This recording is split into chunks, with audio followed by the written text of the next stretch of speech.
गोरखपुर में CM Yogi Adityanath cancer अस्पताल में मशीनों का लोकार्पण कर रहे हैं। सीधे आपको वहीं पर लेकर चलते हैं। कितनी उपलब्धि हासिल की है, कितने लोगों को इससे राहत की सुविधा प्राप्त हुई है, कितने लोग थे जिन लोगों ने इस सुविधा का लाभ प्राप्त करके नया जीवन प्राप्त किया है। कहां पर हम और भी अच्छा कर सकते थे, लेकिन वहां पर थोड़ी चूक हुई और हमने अगले उसमें इसको सुधारा है।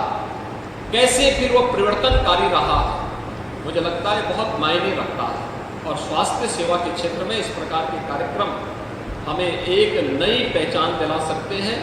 और मेरा मानना है कि धर्मार्थ संस्थाओं को शिक्षा के क्षेत्र में, स्वास्थ्य के क्षेत्र में बहुत कुछ किए जाने की आवश्यकता है। केवल सरकार के भरोसे रह करके नहीं, सरकार अपने स्तर पर कर रही है, लेकिन सरकार के साथ साथ अगर धर्मार्थ संस्थाएं भी और निजी क्षेत्र भी इस क्षेत्र में जुड़ करके सहयोग करती हैं, तो हम बेहतरीन से बेहतरीन सुविधा भारत के नागरिकों को उपलब्ध करवा सकते हैं। आज यहाँ पे हनुमान प्रसाद कैंसर हॉस्पिटल में यह अत्याधुनिक सुविधा कैंसर के रेडियोथेरेपी के जो पेशेंट हैं उनके लिए उपलब्ध हुई है। मैं हनुमान प्रसाद पोद्दार कैंसर हॉस्पिटल से जुड़े हुए अपने सभी पदाधिकारी और ट्रस्टियों को इसके लिए बधाई देता हूँ। हम सब जानते हैं भाई जी का पूरा जीवन लोक कल्याण के लिए समर्पित था। राधा बाबा का पूरा जीवन लोक कल्याण के लिए समर्पित था। और उनका तो कहना ही था कि नर सेवा ही नारायण सेवा है। किसी भी रूप में हम सेवा के किसी उपक्रम के साथ जुड़े हुए हैं, किसी भी रूप में है, मुझे लगता है वह हम सब के लिए जीवन की आत्मिक संतुष्टि का और मोक्ष प्रदान करने वाला एक क्षण होता है जब हम किसी गरीब के साथ, किसी पीड़ित के साथ खड़े होते हैं।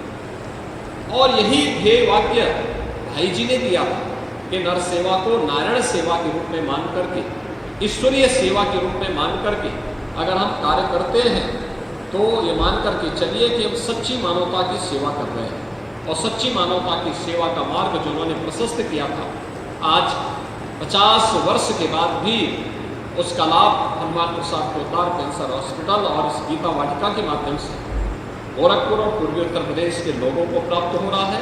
आज के इस अवसर पर यहाँ पर सदैव भाई जी के और सदैव राधा बाबा की इस पावन साधना स्थली को नमन करते हुए हनुमान प्रसाद पोद्दार कैंसर हॉस्पिटल और शोध संस्थान से जुड़े हुए अपने जितने भी ट्रस्टी हैं, जितने पदाधिकारी हैं, इन सबको मैं एक बार फिर से बधाई देता हूँ और विश्वास करता हूँ कि लोग लगातार इस फील्ड में नयापन करके, नई टेक्नोलॉजी के साथ जोड़ करके, नए अनुसंधान का लाभ यहाँ के नागरिकों को प्रदान करते हुए इस फील्ड की आज की आवश्यकता क्या है, उस क्षेत्र में कार्य करते हुए हम अपने आप को तैयार करेंगे।